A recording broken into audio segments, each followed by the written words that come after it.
Javito Radio. Javito Radio. Javito Radio. Javito Radio. Al aire. ¿Cómo entré en la radio? Eso es una buena pregunta. Mucha gente me pregunta y me manda hojas de vida por LinkedIn y me contacta como para que hablemos del tema de cómo entrar a la radio, los nuevos estudiantes, los estudiantes de locución, los estudiantes de doblaje, los estudiantes de locución comercial. Me preguntan muchas veces, ¿cómo entró a radio Javier?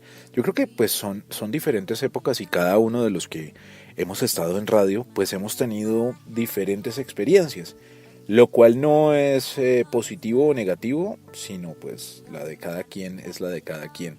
Hay muchos amigos míos pues que entraron derecho a hacer programa, otros que nos tocó empezar de una manera diferente desde el principio, otros que no tenían nada que ver con la comunicación o con el periodismo, terminaron pues haciendo radio solo por los temas de interés que tenían, los temas de conocimiento, abogados, ingenieros, arquitectos que terminaron haciendo radio, y está bien y es válido.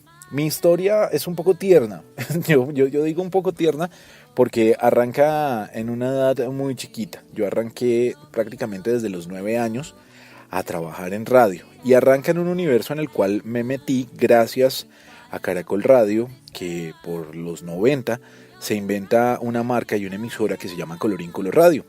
Era una emisora para niños, era una emisora donde había música para niños, cuentos infantiles, donde todo el contenido era para niños. Y qué pesar que esa marca, pues de pronto por el rating o por la parte de mercadeo o por la parte comercial, pues no haya seguido. Sé que terminaron haciendo cosas por internet, pero pues en algún tiempo tenían una emisora en AM, me acuerdo, en esa época que todavía estaba vigente el AM y pues claro, con mucha fuerza el FM, y que la gente que estaba acostumbrada a escuchar el AM tenía pues solo contenidos hablados. La gente que estaba acostumbrada ya a escuchar FM, y me refiero a emisoras de mi época como la Superestación 88.9, como el nacimiento de la Mega, el nacimiento de la X, el nacimiento de Tropicana, ya estaba consolidada también Candela, La Vallenata. Bueno, todas estas emisoras pues eran dirigidas para gente que quería encontrar la música, y ha cambiado pues obviamente y ha tornado todo a las plataformas digitales, como bien ya sabemos, Deezer, iTunes, Spotify. Ya cada uno escucha lo que quiere escuchar a su elección. Antes lo elegía un programador y ese programador pues era el que se encargaba de mostrarle las nuevas opciones o las nuevas facetas de música para la gente pues que quería escuchar radio. Pero bueno, me estoy desviando un poquito. Arranca esa fantasía y esa ilusión, y yo arranco como arrancan muchos, imitaba un poco lo que hacían mis amigos de la radio en Colorín Color Radio. Y me acuerdo que habían personajes como Perroberto, como Tulanota, y yo lo que hacía a manera de juego en la casa de mis abuelos fue comenzar a grabarme en un estudio improvisado, del cual armé con equipos viejos, pero pues desde esa época tal vez se notaba la pasión con la que quería pretender llevar mi carrera. Y comencé a grabarme y comencé a imitar a los personajes de esa emisora. Por casualidades de la vida, esos cassettes de canticuentos, me acuerdo que ya no me gustaba escuchar canticuentos, entonces les ponía un papelito y una cinta para regrabar otra vez el contenido de esa cinta. Esos cassettes le llegaron a Adriana Giraldo, que era como la directora de Colorín Color Radio de esa época. Ella pues es una periodista muy reconocida y sigue en Caracol Radio, y ella era la que estaba encargada en ese momento de manejar Colorín Color Radio. Pues bueno, mi acercamiento comienza por ahí a través de venga, yo quiero, venga, yo soy curioso, y terminan pues como dándome entrada a esos micrófonos, haciéndome firmar, me acuerdo, un contrato de confidencialidad en el cual yo no podía decirle a mis amiguitos del colegio quiénes hacían las voces de los personajes de Colorín. El caso es que me obsesioné un poco por la radio, y sigo obsesionado, debo decirlo. Me obsesioné un poco por la radio y descuidé mi colegio, entonces me tiré el año. Entonces mi mamá dijo no más radio, entonces hasta ahí llegó mi historia en Colorín Color Radio. Pero mi pasión por la radio se comenzaba a despertar hasta ahora. Yo les estoy hablando que ya tenía unos 12 años tal vez. Y pues comencé a manejar el tema de la emisora de mi colegio.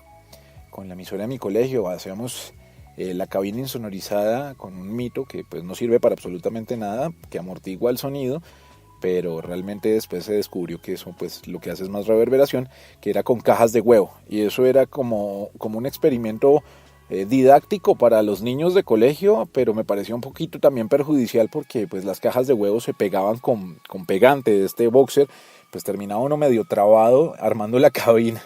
Y en el colegio pues comenzaron a comprar equipos, ¿no? Y compraron un mixer y compraron un deck en esa época, un CD era muy nuevo también, pero con eso hacíamos programas de radio y hacíamos programas de radio para los descansos del colegio, donde cada uno de los compañeritos pues hacíamos un especial y adivinen cuál era mi especial. El rock y el pop en español. Siempre me ha obsesionado el rock argentino, el rock chileno, el rock mexicano, el rock español y por supuesto el rock colombiano.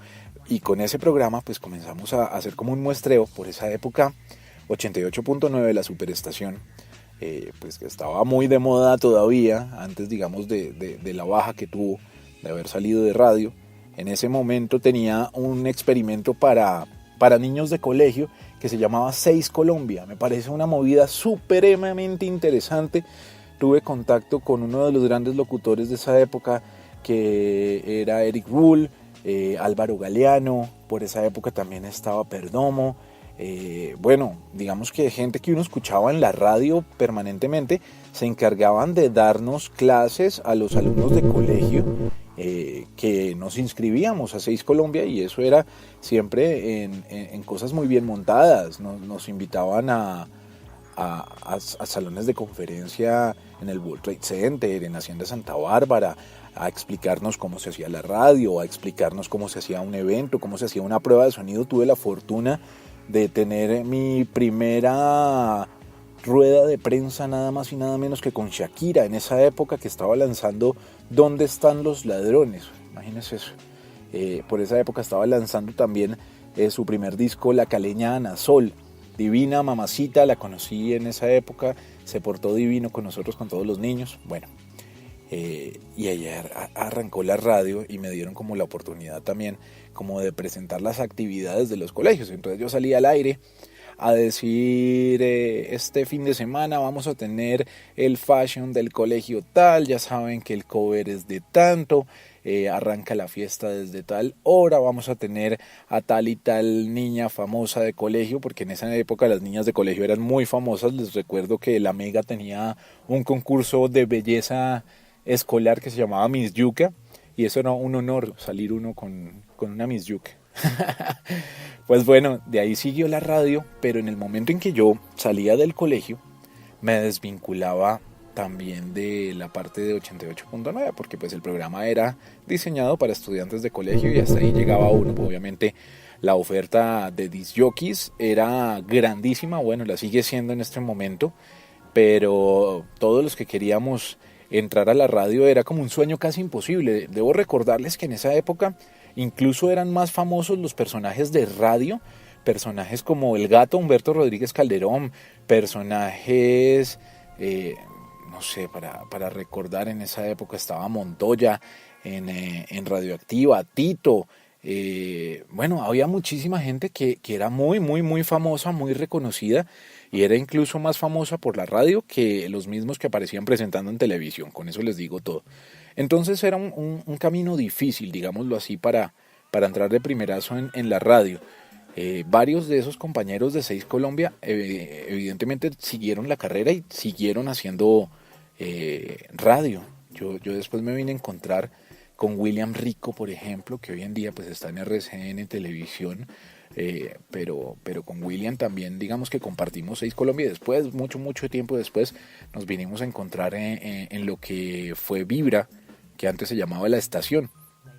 Pues da la casualidad que me voy a acompañar a un evento de la empresa donde trabajaba mi mamá, y me voy a curiosear a ver quién está detrás de los equipos. Y ahí conocí a un personaje que fue clave en mi vida. el señor Jorge Luis Guijo.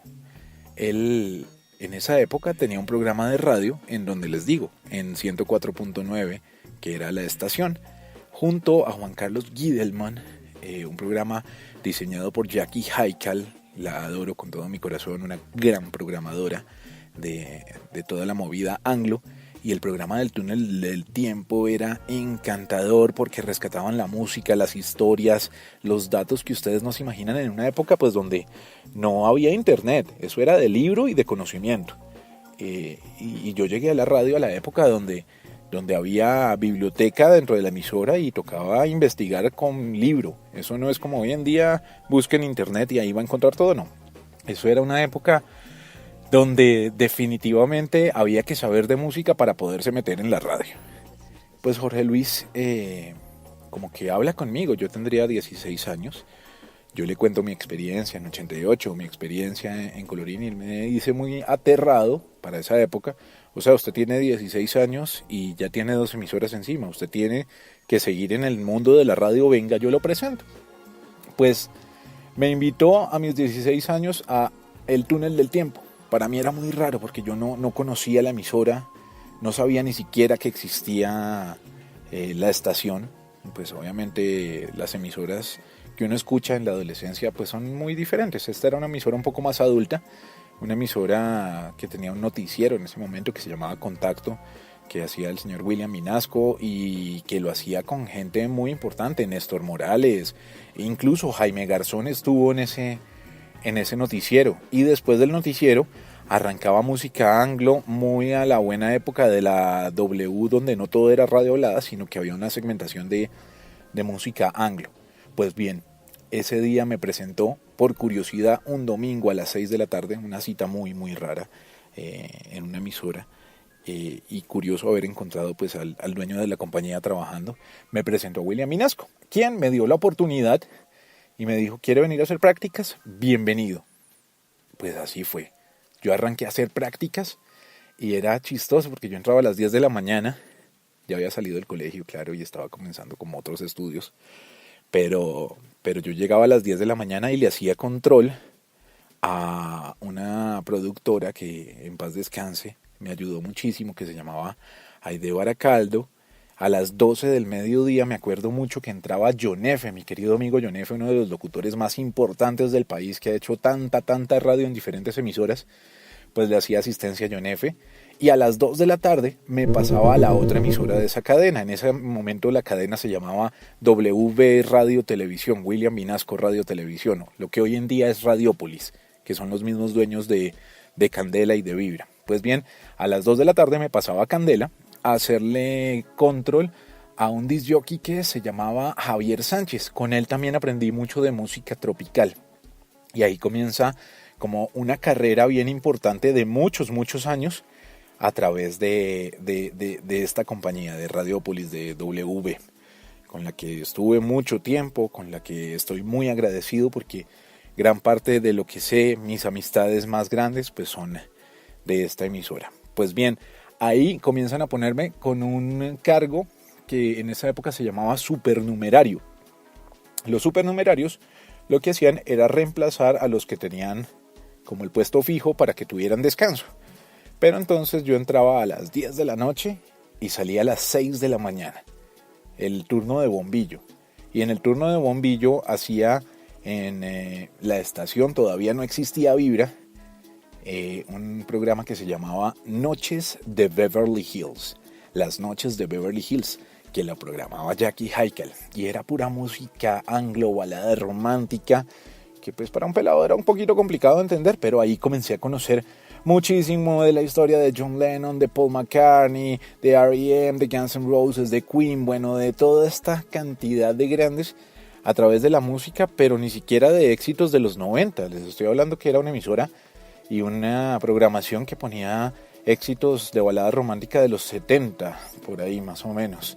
Entonces no era tan digerible. Y a veces me tocaba hacer programa también en Candela, de los domingos como de 6 de la mañana hasta las 2 de la tarde. Eran turnos larguísimos. Y esos domingos me tocaba escuchar como todo lo contrario. Era la viejoteca de Candela, era la música para pasar el guayabo. Y fue cuando realmente pues comenzamos a hacer radio en forma, ¿no? Ya cuando comenzamos a abrir los micrófonos, cuando ya no solo somos productores o operadores de audio, siempre con el sueño, por supuesto, de aparecer en la radio, pues hay muchos chascos por ahí para contar y hay muchas historias por ahí para contar. Pero para resumirles un poco, comienzan a abrirse los caminos. Arrancamos también a hacer un programa en los domingos que se llamaba Montándola. Ese programa nos lo inventamos con otro amigo que se llama Alex González, que ya era locutor en esa época de la estación. Y salíamos, uno se quedaba en la cabina poniendo música y el otro se iba para la ciclovía a transmitir. Y nos turnábamos. Cada fin de semana pues cambiábamos y poníamos muy buena música, poníamos muy buen rock en esa época en la estación en 104.9, donde todavía que no estaba la restricción de la música en español, que es una historia para más adelante. Pues bueno, ahí siguió el camino, siguió también las oportunidades de ir creciendo, me dieron la oportunidad de en ese momento ser el director de eventos de la cadena.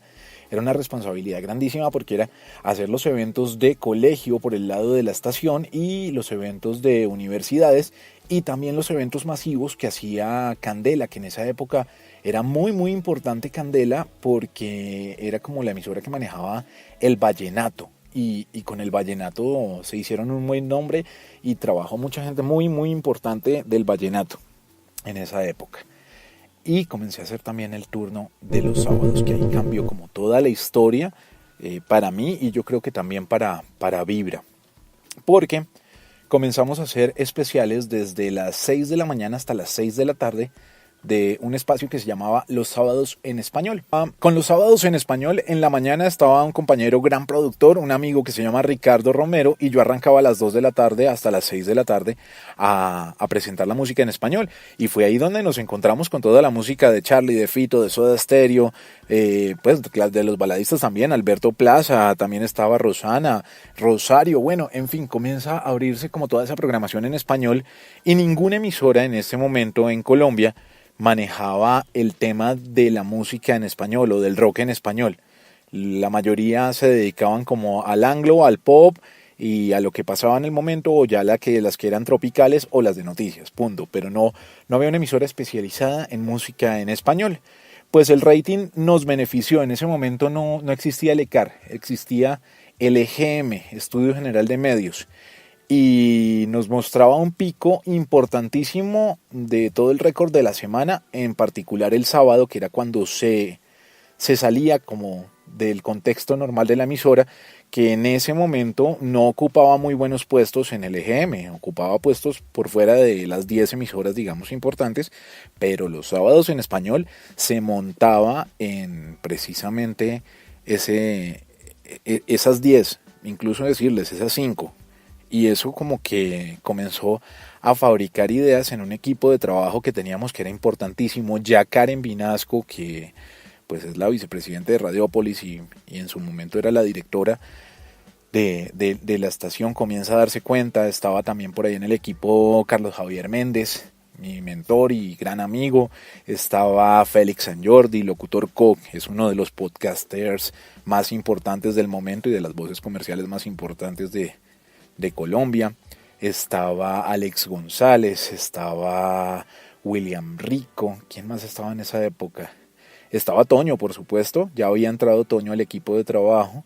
Estaba David, estaba, bueno, si se me pasa alguno, DJ Zar como productor. Era un equipo de trabajo bien bonito y comenzamos a fabricar la idea de lo que iba a ser Vibra, en compañía de Pardito y con su agencia de publicidad. Comenzamos a trabajar y eran talleres muy divertidos, ¿saben? Eran talleres divertidos, me refiero a que no eran necesariamente metidos en una oficina. A veces era fiesta de casa y ahí arrancábamos a echar ideas, o nos íbamos a alguna finca o alguna casa de descanso y seguíamos echando ideas y cosechando eso. Fue que descubrimos Vibra Bogotá Rock en Español, año 2003, y ahí arrancó Vibra y ahí arrancó a sacar adelante a artistas que hasta ese momento no se conocían tanto en en la radio, como Doctor Crápula, a apoyar artistas en forma como Andrés Cepeda, como Santiago Cruz, bueno, a mostrar lo que era San Alejo. Con San Alejo tengo una historia que les voy a contar después. Y ahí comenzamos como toda esa vinculación del rock en español, de la radio, y comenzó a montarse como esa vibra que sigue existiendo hoy en día, en la cual pues ha cambiado un poco la música por las tendencias, por el mercadeo, por la comercialización, por muchas cosas, pero que de alguna forma sí marcó como en la historia ese punto donde dijo: aquí está el rock en español, aquí estamos apoyando el talento nacional y aquí estamos también marcando nuestra identidad como radio. Y Vibra, pues que continúa, y que le deseo los mejores éxitos porque pasé los mejores momentos de mi vida. Bueno, eso es un pedazo largo ya de la historia de lo que pasó en la radio con Javi Morales. Eso es una historia larga que tendrá muchos bemoles, como dicen los músicos, muchas historias para contarles, y que poco a poco les iré contando aquí en el canal. Ya saben que pueden seguirme en cualquier red social, estoy como @JavitoRadio.